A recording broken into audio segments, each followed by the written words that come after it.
everybody, what is going on? It's me, Captain Frowns. Today we are live action. You already know what it is. Here to bring you yet another Bleach anime episode review. And of course, yes, this is the moment everyone has been waiting for. Well, mostly everyone, all the Rukia fans. And I know the anime only watchers, you're losing your minds yet again because this episode was 10 out of 10 as usual, top notch.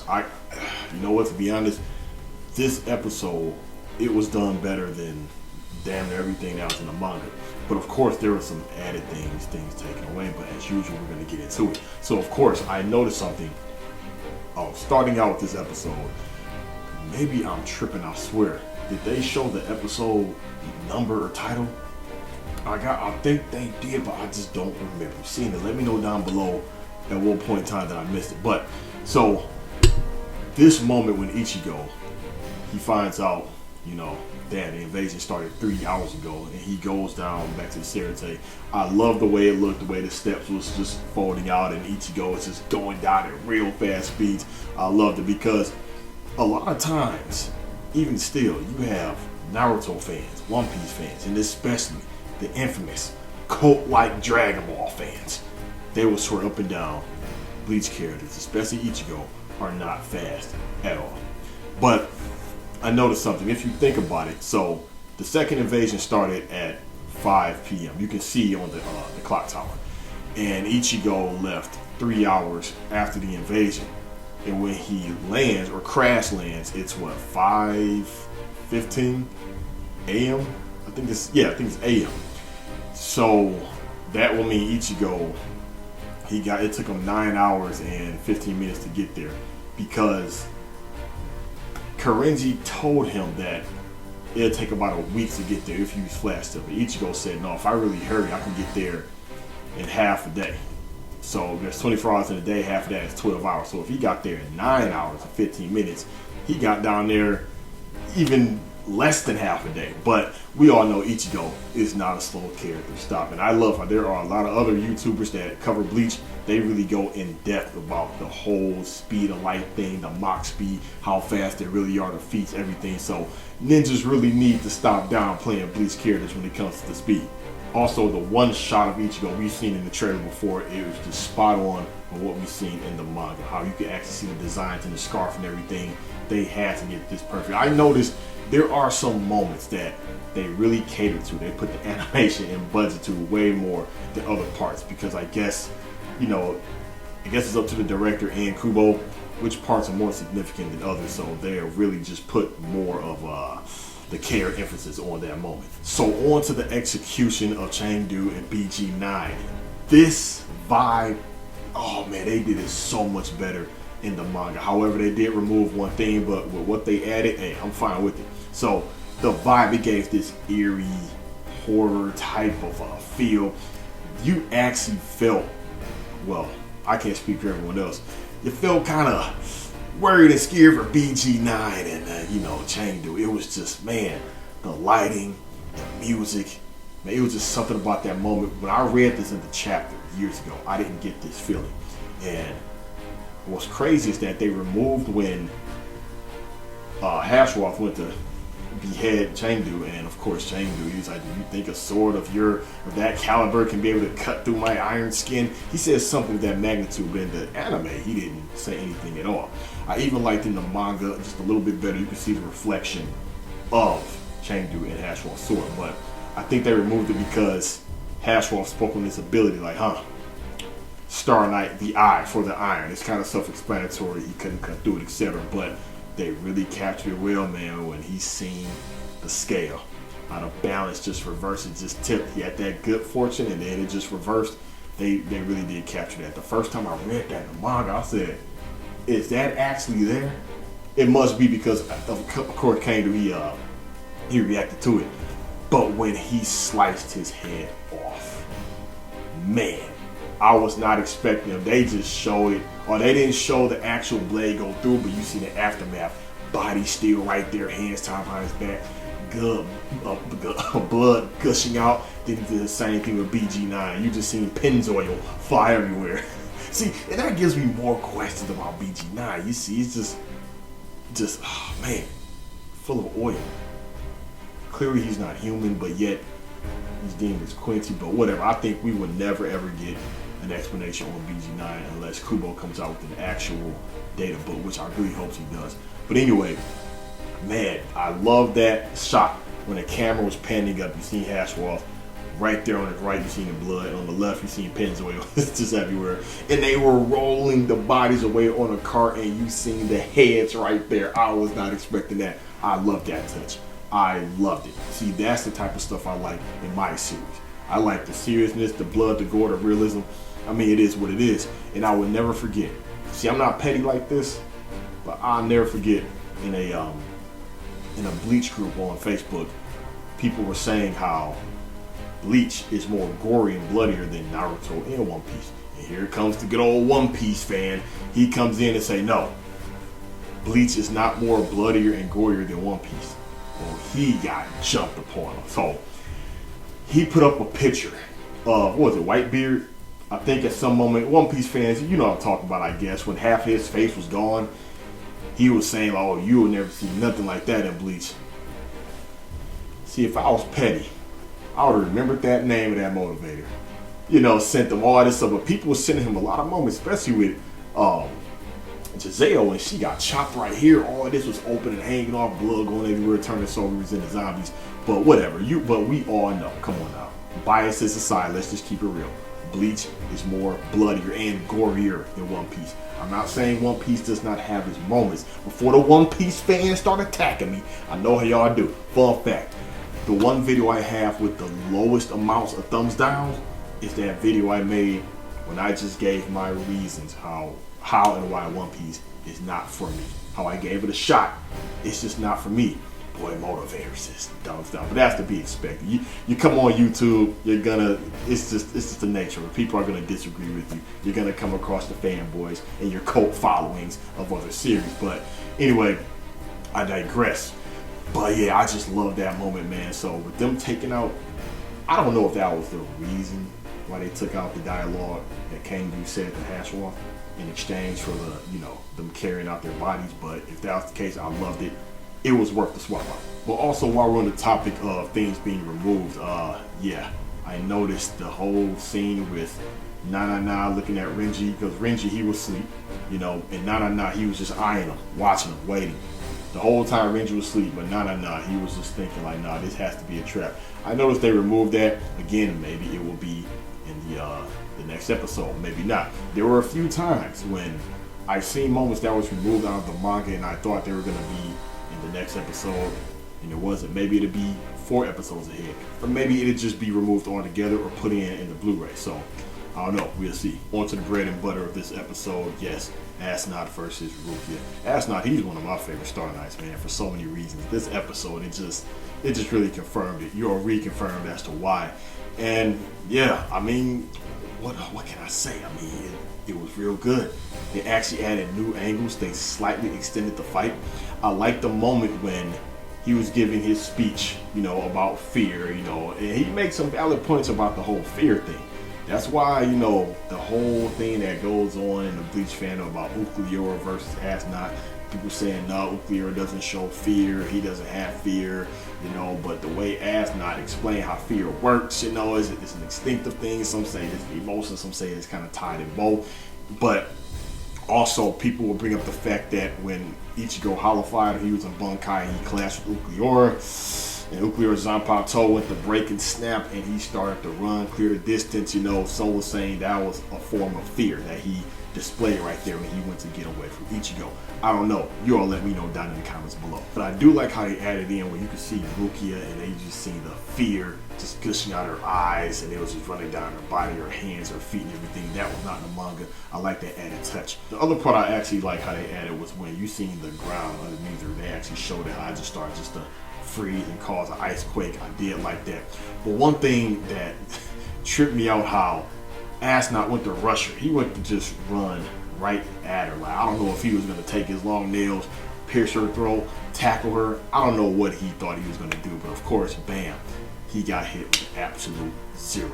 That blew my mind. But not as much as when she actually explained what the real version for Zanpakuto does. That she has one of the most unique Zanpatos. I gotta admit, you all know I don't really care about Rukia, but I gotta admit things when things are just impressive, and her Zanpato is very impressive. But what's even more impressive is how frozen at absolute zero, that still didn't do nothing to Asnot. He broke out of that. When I first read that in the manga, I said, what? Right, some of these Quincy, some of these characters, but that didn't do it. That wasn't enough. Like that was crazy to me, but of course that made me like Asnot even more. Now when Asnot started transforming, going into his final holy form, the first thing that came to mind, come on now, I know I was the only one that got some Resident Evil vibes. I remember reading this eons ago in the manga, and I liked it. I liked the whole thing. Of course, it got extra wide and crazy when he was just like, when he got real big and giant. You know, the first time he transformed, it was cool. Rukia, she just couldn't reach him, you know, because of course, like you said, she got cold feet, and that's what's crazy. Of course, this is an optic nerve, the eye, so just looking at him, you will have fear. It's crazy, and that's one of the things I love about Asnot, man. I mean, fear is a very, very, very powerful emotion, man. It's instilled in damn near all of us, all living creatures, the way he breaks it down. But of course, I do like the scenario, all the eyes was around her. And the new thing they added in there, of course, you see Ichigo, Orihime, and Byakuya. They got the Rukia treatment. How they just, their skin melted off, eyes was hanging out.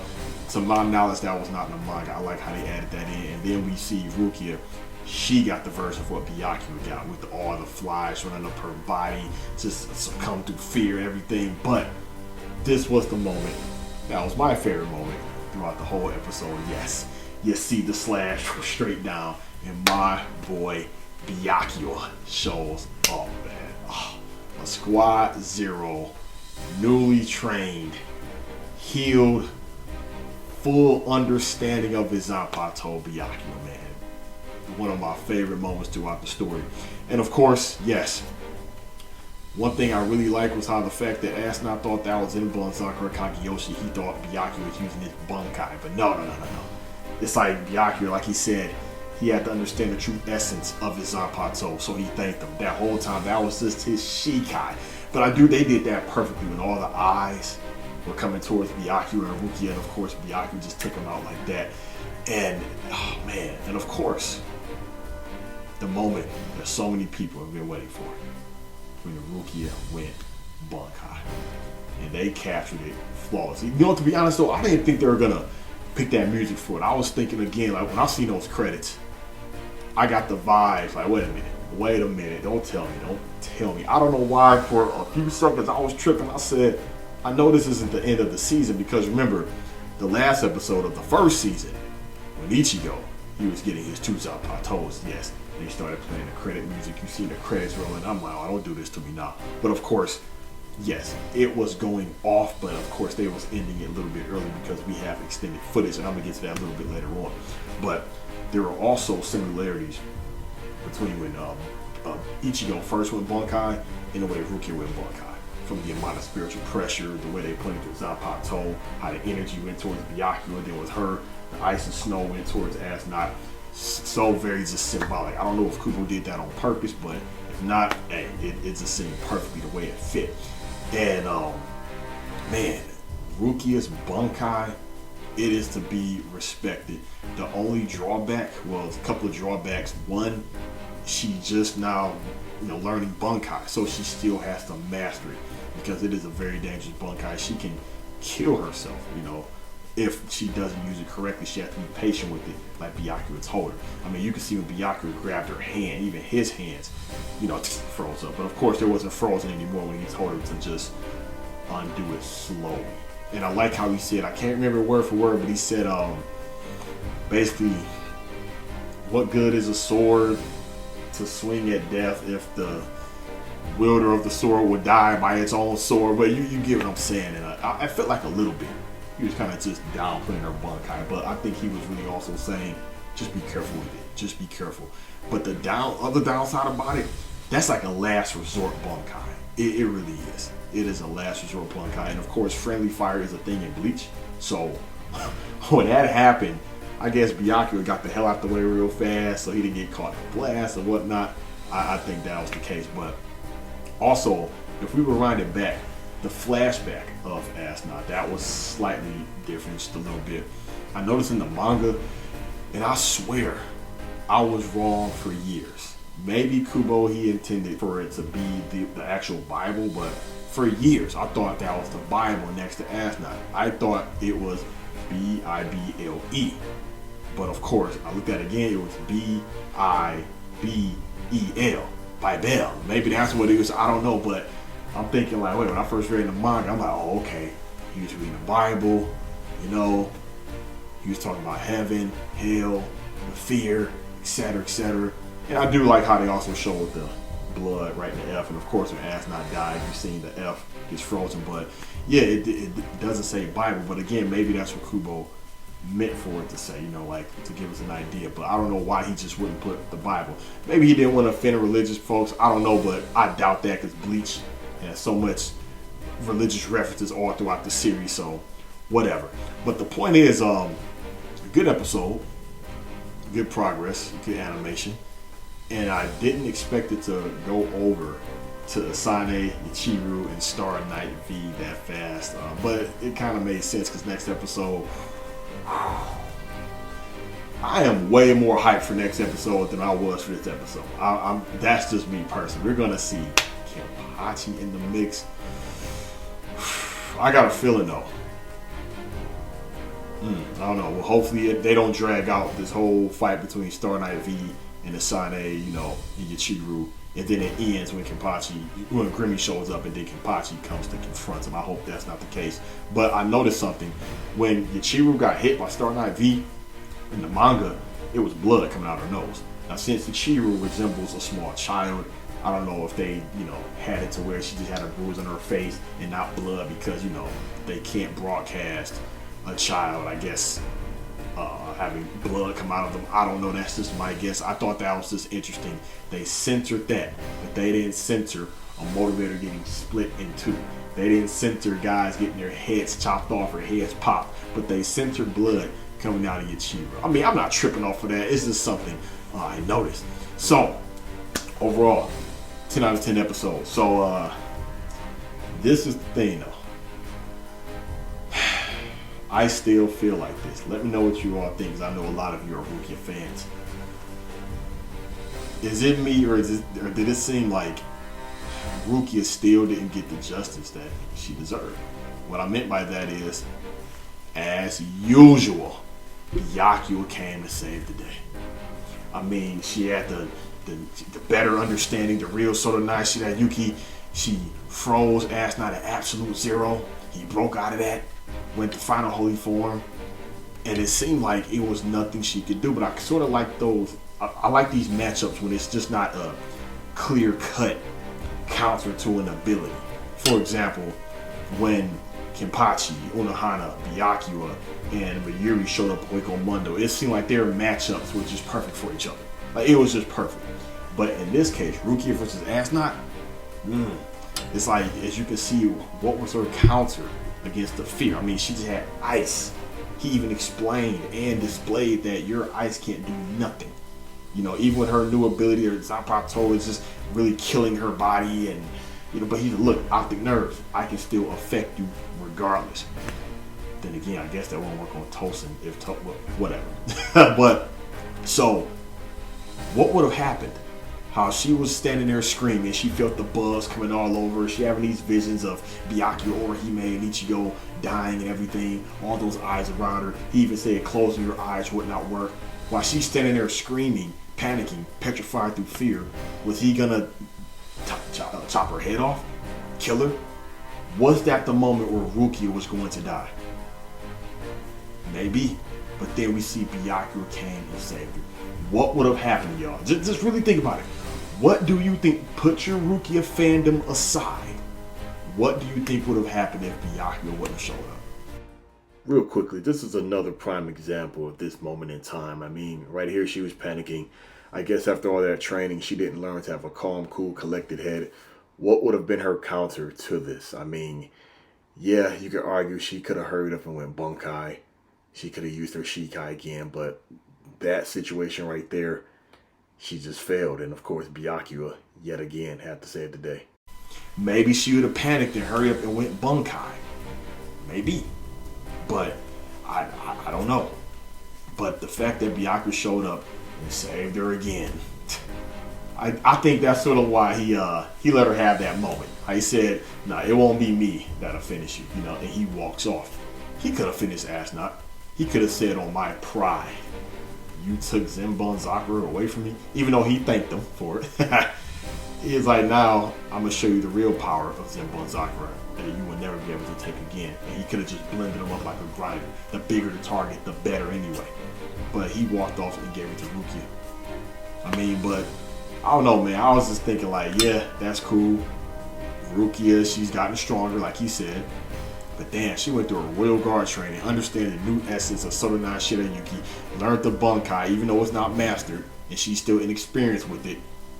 It's like he still had to come to the rescue, but whatever. I'm just glad she achieved Bunkai. Now she's, a captain. Now with this time skip, like in that one shot, the that Hail arc, I hope she's been trained to where even with her Shikai to absolute zero, she can use it more than 4 seconds, maybe go up to 10 seconds, but I don't know. I thought that whole moment was priceless, but again, maybe Kubo did that to show the true character development bond between the two, because we all know Byakuya will give her the cold shoulder and sometimes shun her out, never make eye contact with her, but now that he acknowledged her, and I think he apologized at the end of the Soul Society arc. He apologized, but this time he acknowledged that she got stronger, that it was a magnificent Bunkai, and he showed that he cared about her, telling her to just defrost slowly.